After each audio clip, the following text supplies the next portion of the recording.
पिछले 15 दिनों से अमेरिका, इजराइल और ईरान के युद्ध को देखते हुए आज हर एक हिंदुस्तानी के दिमाग में एक सवाल जरूर चल रहा होगा। शायद आपको याद होगा कि आज से कुछ दिन पहले हमारे भारत के पहलगाम में टेररिज्म अटैक होता है और उस अटैक में काफी निर्दोष लोगों की जानें जाती है।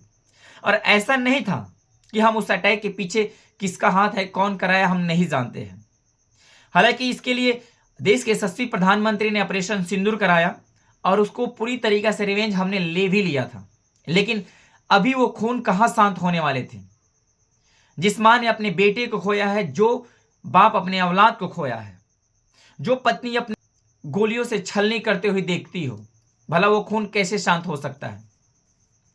पूरी तरीके से हमारे हर प्रकार की सोल्जर्स तैयार थे कि अगले दिन हमें युद्ध के लिए जाना है और ऐसा युद्ध कि अगली बार से वो भारत के ऊपर आंख उठाकर भी ना देखें, उसके रोंगटे खड़े हो जाए, रूह कांप जाए। हम लोग ऐसे तैयारी के साथ तैयार थे। लेकिन ये भला कैसे हो सकता था। रात में अमेरिका से 11 बजे फोन आता है कि दोनों देशों के मध्य सीज फायर अलर्ट करने की हम आदेश देते हैं और अगले दिन से युद्ध नहीं होना चाहिए।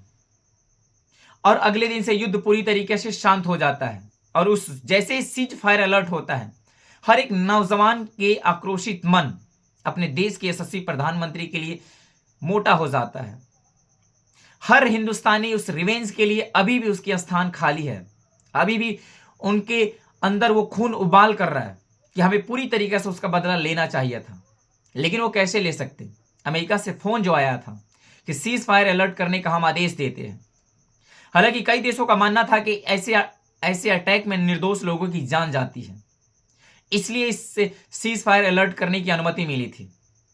आज हम नरेंद्र दामोदर दास मोदी जी से पूछना चाहते हैं, आज हर एक हिंदुस्तानी नरेंद्र दामोदर दास मोदी जी से पूछना चाहता है, अमेरिका, इजराइल और ईरान के बीच जो युद्ध हुआ है उसमें काफी निर्दोष लोगों की जान जा रही है। क्या आपके पास वो हिम्मत है? क्या आपके पास वो साहस है? क्या आपके पास वो पेशेंस है कि आप केवल थोड़ा सा सीज फायर का केवल सजेशन उस देश को दे सके? नहीं दे सकते ना, क्योंकि केवल भारतीय लोग मूर्ख होते हैं, बाकी दूसरे देश के लोग नहीं, कि वो रिवेंज अपने लोगों का दूसरे देश से ना ले सके।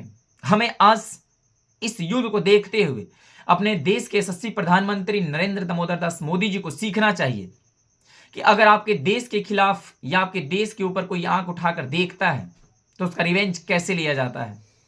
और हमारे ऊपर बार बार उस तरह के अटैक्स होते हैं, लेकिन हम थोड़ा करके फिर समाप्त कर देते हैं।